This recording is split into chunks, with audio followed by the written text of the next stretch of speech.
So I wanted to make a review of the Intel i9-9900K as far as content creation goes with video render times and streaming when you're playing games on your PC at the very same time. So I wanted to go over all of that sort of stuff. I am going to put up a quick benchmark of Cinebench, which you're going to see my score was 2111 CB.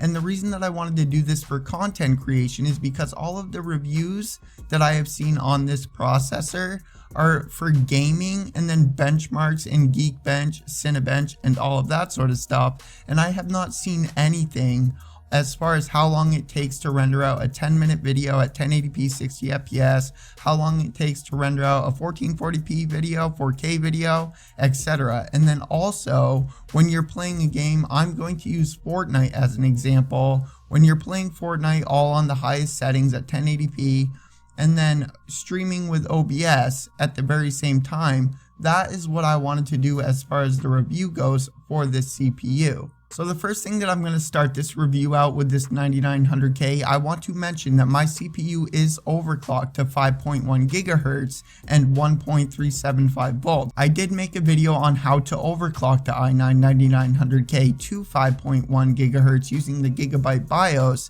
So if you have not seen that video and you end up making a decision to get this processor, then you can go ahead and check that video out. It will be linked down in the description below.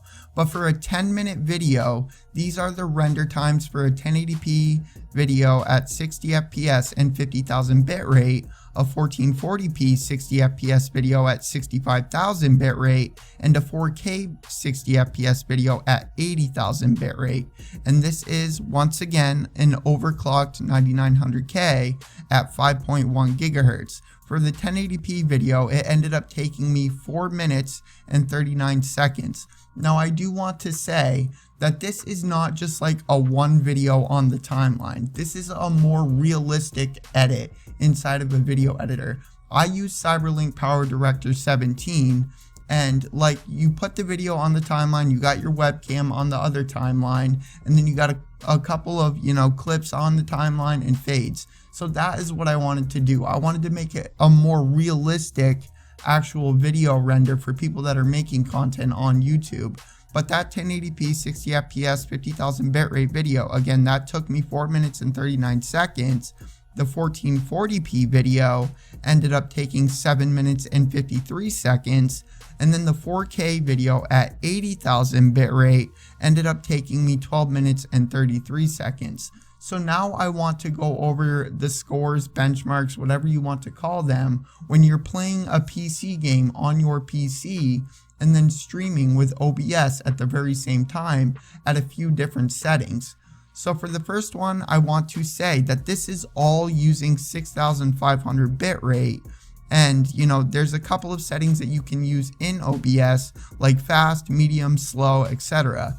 And if you have the i9-9900K, then you don't have to use like faster or fastest, because the CPU is definitely good enough to use fast, medium, and if you want to use slow, you can go ahead and do that. But the streamer's side of things and what they see, it is going to be a little choppy, so I would not recommend using slow. If you're playing a console game, it's probably going to be much different and you'll be able to use slow settings with no issues. But when you're playing a PC game and streaming at the same time, all on the same computer, you're not going to want to use slow settings inside of OBS.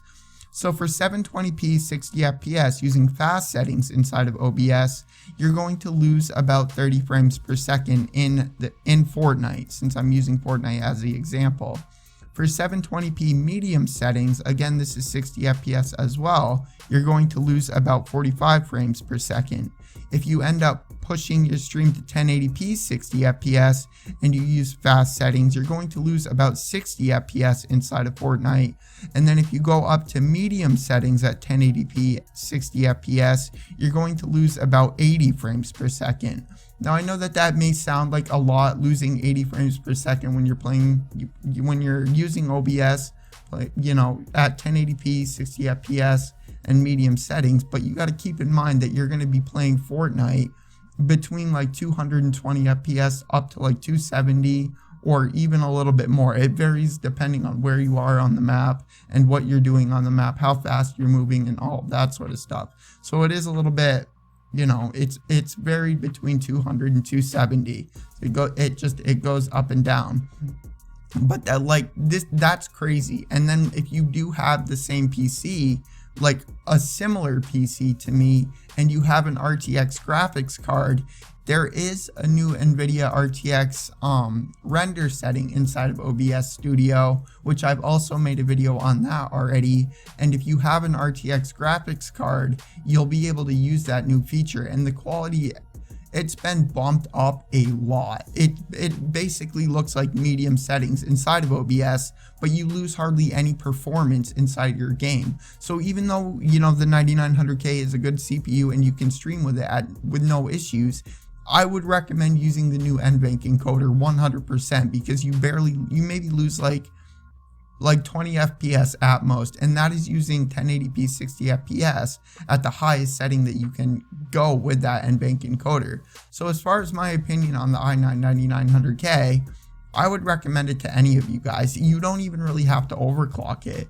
I'm pretty sure the boost clock speed is 4.9 gigahertz, and without my overclock, you know, it's only like a couple second difference as far as video rendering goes. But yeah, that's going to bring us to the end of the video, guys. I hope that you enjoyed it. I'm trying to stick out when it comes to reviews on these, like on this tech stuff, and do things different from other people, because all of these other reviews on this CPU that I have seen is like the amount of FPS that you get in your games, the scores with like Geekbench, Cinebench, and all of that sort of stuff. And for me, at least, I don't know what that means. All that tells me is, you know, this CPU has a better score than this other CPU. It doesn't tell me like how long does it take to render out this video. And I apologize that I don't have you know, like another computer to test out and compare render times with. But if you have a computer right now and you're thinking about upgrading your CPU,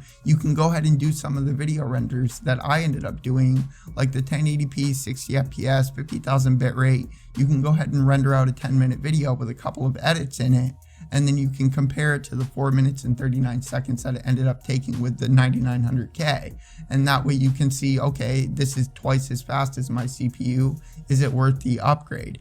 You know, in the future, when, you know, companies start seeing that I'm doing reviews and spending more time doing reviews on this tech stuff, I'll be able to do benchmarks with other things and compare them in these reviews. But right now, since I'm a smaller channel and I haven't been able to get in touch with any of these companies, you know, I don't have the ability to do that. So I do apologize, and it would help me out a lot for the people that are looking into this sort of stuff. If you do have a CPU, it would mean the world to me if you could post down in the comment section below how long it took you to render out a 10-minute video, what your scores were using OBS Studio, streaming and playing Fortnite at the same time, or any other game. It doesn't matter. That would help me out a lot, and it would help a lot of other people that are looking to upgrade their CPU and get a better computer at the same time. So yeah, that's going to bring us to the end of the video, guys. I hope that you enjoyed it. If you have any other recommendations on reviews or unique ways I could review this sort of stuff, you know, please do let me know, because it's hard for me to just think of everything. But I hope you guys enjoyed the video. Remember to support it with a like if you did, subscribe if you haven't already, and I'll catch you guys in the next one. Peace.